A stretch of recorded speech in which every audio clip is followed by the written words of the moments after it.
بسم الله الرحمن الرحيم. السلام عليكم ورحمة الله وبركاته.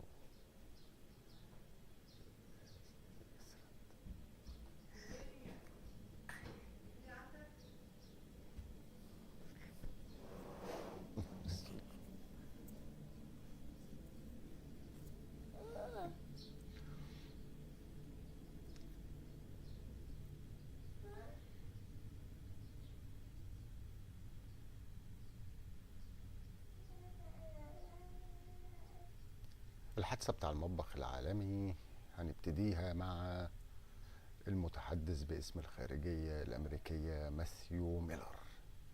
نشوف مع بعض. One more following up on that, but I mean the president himself laid out this aid plan to say that it was quite the United States was very visible in that, saying that talking about the pure and everything. What is about that? I mean, is this ruining the U.S. efforts to get aid in? I mean, obviously, the U.S. can still do it, but tons of aid that's supposed to go in have already gone back because of this killing. It will not affect our efforts to stand up the pier to deliver aid through sea. That effort is ongoing. The Pentagon is working hard on that and on that on a regular occasion, and we want to get that stood up as soon as possible.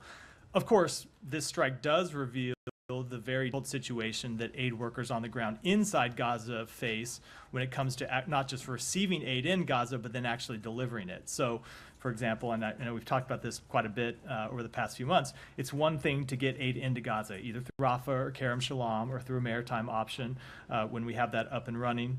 The real question is being able to distribute it, and that's, of course, it's in the distribution efforts where we saw this tragic strike take place yesterday. So it does, of course, raise real concerns about the safety of those aid workers who are doing that dangerous work. And I think it's important to remember that these were 7 tragic deaths yesterday, but over 200 aid workers have lost their life since this conflict began.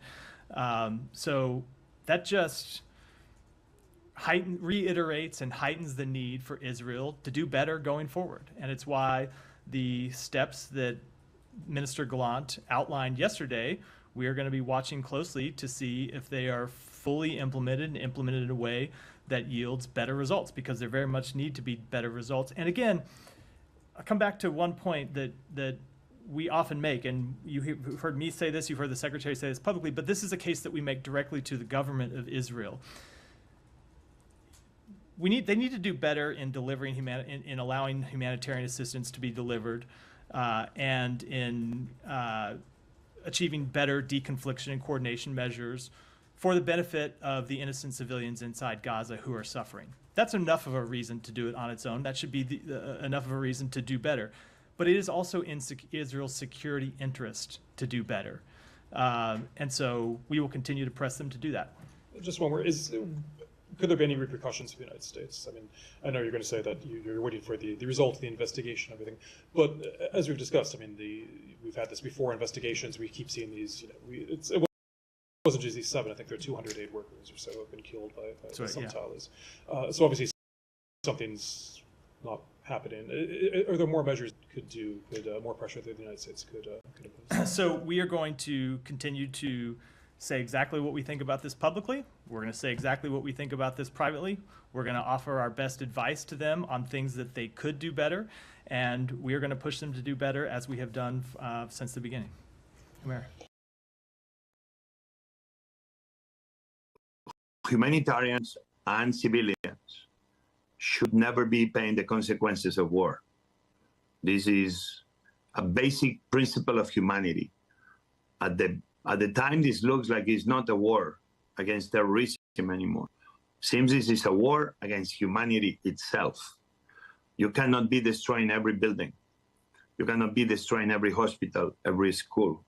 You cannot be targeting humanitarian. You cannot be targeting children. You cannot be fighting the basis of what humanity should be standing for. And doesn't this debunk your theory and defense Israel that it is difficult for them because Hamas embedded with the civilian population, where they can go after Hamas leaders in the heart of a civilian population in Beirut and in Damascus. Is firing a missile, delivering food and killing not a violation of international humanitarian law? Secretary Blinken, during his presser in Paris, did not condemn the airstrike, even though, as you confirmed, there was a dual American-Canadian citizen who was killed. The French foreign minister, who was at the same presser, did. You said you're outraged. Why is the U.S. not condemning the strike? Does the White House accept Prime Minister Netanyahu's explanation that this incident was unintentional, as he put it?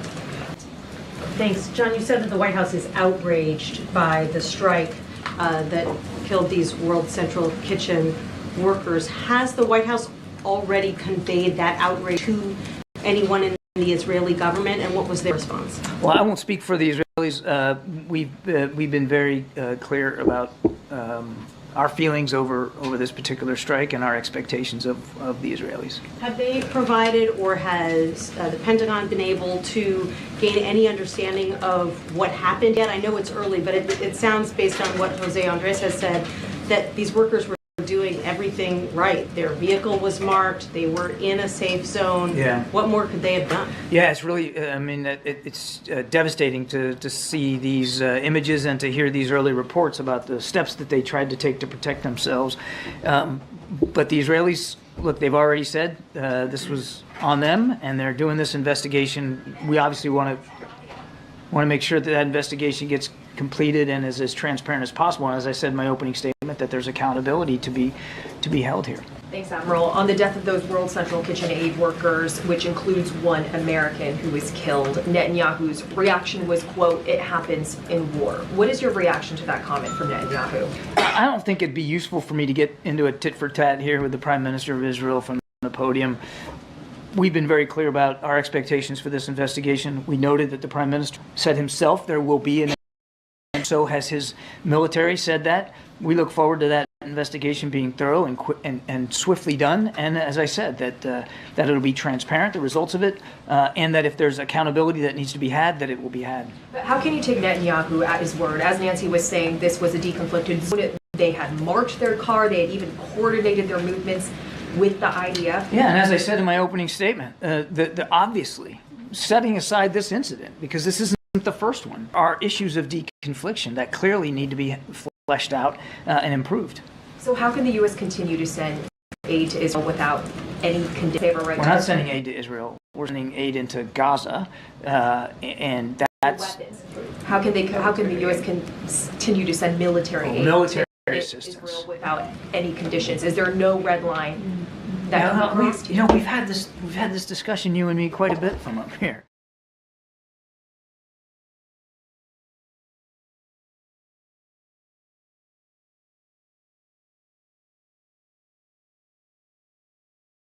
And doesn't this debunk your theory and defense of Israel that it is difficult for them because Hamas embedded with the civilian population, where they can go after Hamas leaders in the White House already conveyed? You know, we've had this discussion, you and me, quite a bit from up here. They're still under a viable threat of Hamas. We're still going to make sure that they can defend themselves, and the 7th of October doesn't happen again.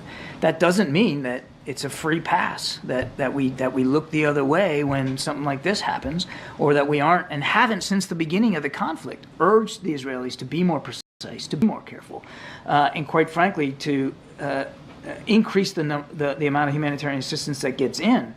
You know, I haven't been asked about it yet, but I expected I would be. You know, there was a discussion just yesterday with our Israeli counterparts about Rafah. Now, this one was virtually. We expect it'll be an in-person meeting here in a week's time.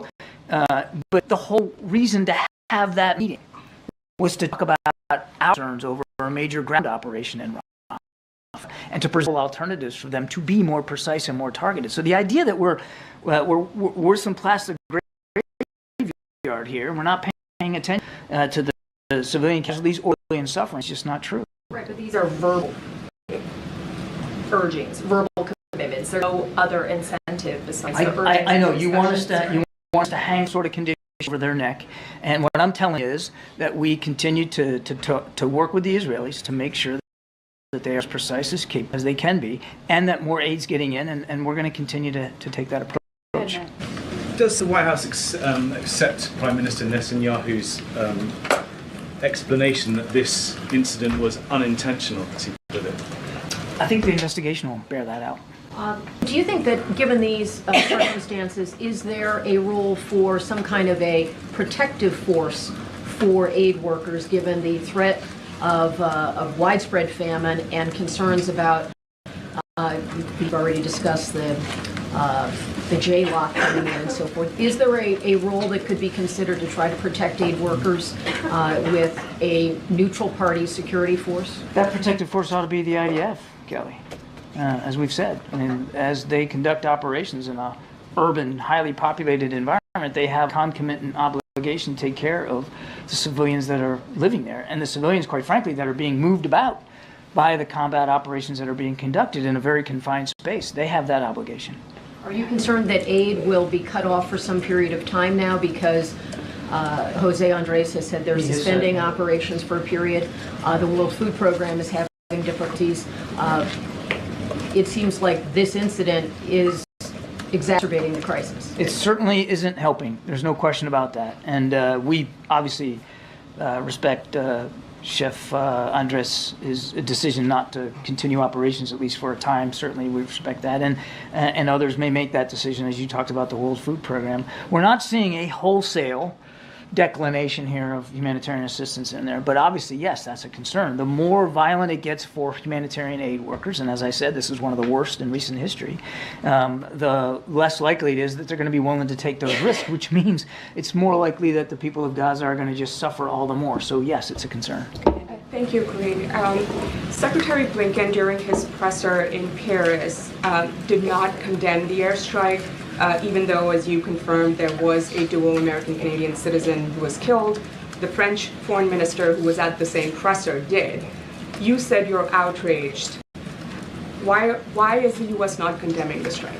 I think by saying we're outraged, I think you can fairly characterize that as condemning the strike itself. Of course, I mean, nobody wants to see this kind of violence happen to humanitarian aid workers who, as was noted earlier, were doing all the right things. Admiral, you said that there's going to be an investigation into the World Central Kitchen strike, and you're reserving the U.S.'s judgment until that's completed. But what's a reasonable time frame for that investigation to be concluded, and how regularly will the U.S. be getting updates on it? I think in terms of time frame, as I said in my opening statement, we believe an investigation can be thoroughly conducted in a swift manner. Now, what is swift? I think obviously we're not going to dictate a date on the calendar to the Israelis, but it's noteworthy that just before coming out here, I was informed that they have completed a preliminary investigation and are reporting that up the chain of command. That's good.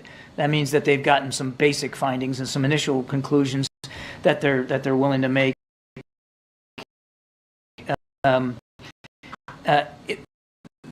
They have noted publicly that they were responsible here. So that's another reason to suspect that it shouldn't need to be a long, drawn-out, weeks-long investigation. I think something like this could probably be resolved in a matter of days.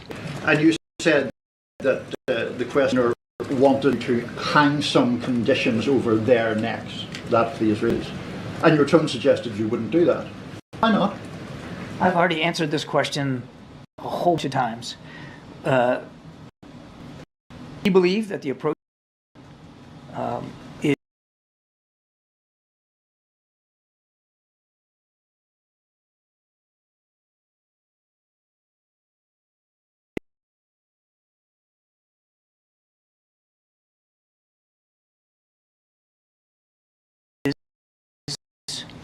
working in terms of making it clear to the Israelis what our expectations are.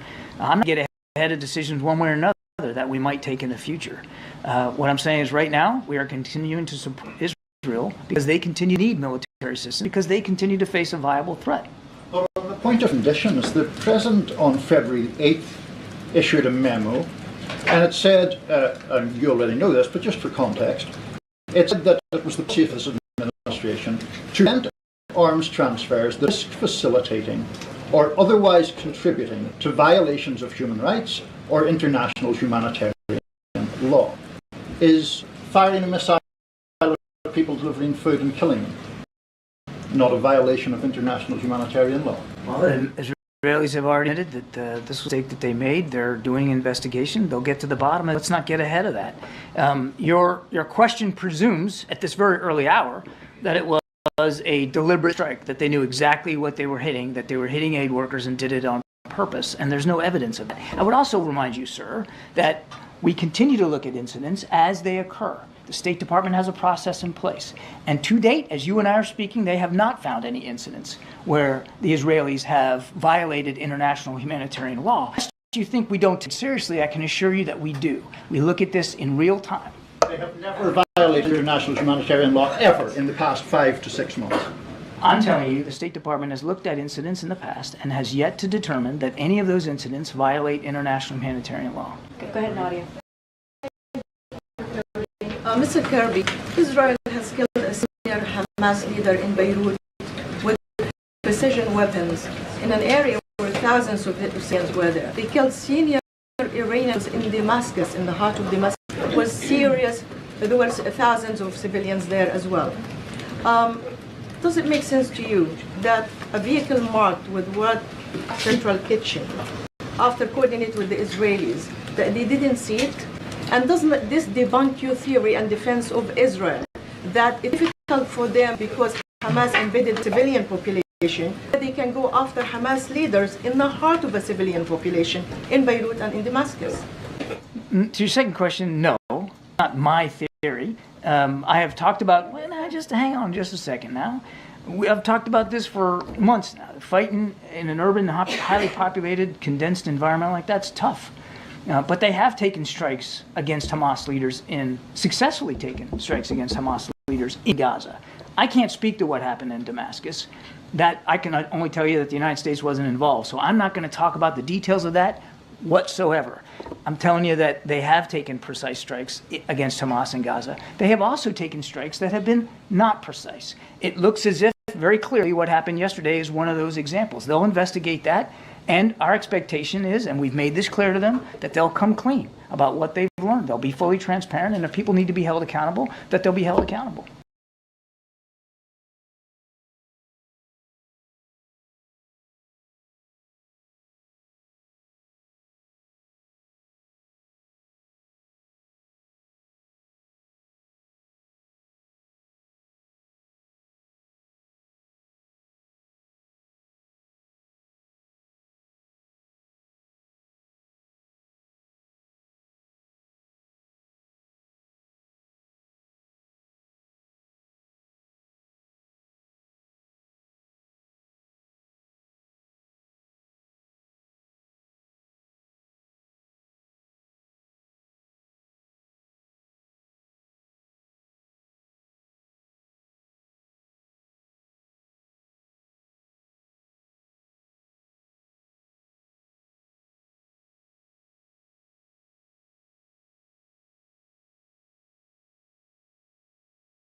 Last night, 7 employees of the World Central Kitchen were killed. WCK is an organization whose people work across the globe, including in Israel, to do good in difficult conditions. The IDF works together closely with the World Central Kitchen and greatly appreciates the important work that they do. The IDF completed a preliminary debrief. I want to be very clear. The strike was not carried out with the intention of harming WCK aid workers. It was a mistake that followed a misidentification at night during a war in a very complex conditions. It shouldn't have happened. The initial findings were just presented to me here in the Southern Command. I also visited the new Humanitarian Command Center that we established today to improve the way we coordinate aid distribution in Gaza. We will continue taking immediate actions to ensure that more is done to protect humanitarian aid workers. This incident was a grave mistake. Israel is at a war with Hamas, not with the people of Gaza. We are sorry for the unintentional harm to the members of WCK. We share in the grief of their families as well as the entire World Central Kitchen organization from our hearts. An independent body will investigate the incident thoroughly. We will complete it in the next coming days. We will learn from the conclusions and implement them immediately. We will share in full transparency the findings of the investigation with the World Central Kitchen and other international relevant organizations. We see great importance in the continued delivery of humanitarian aid, and we will keep working to facilitate this vital effort.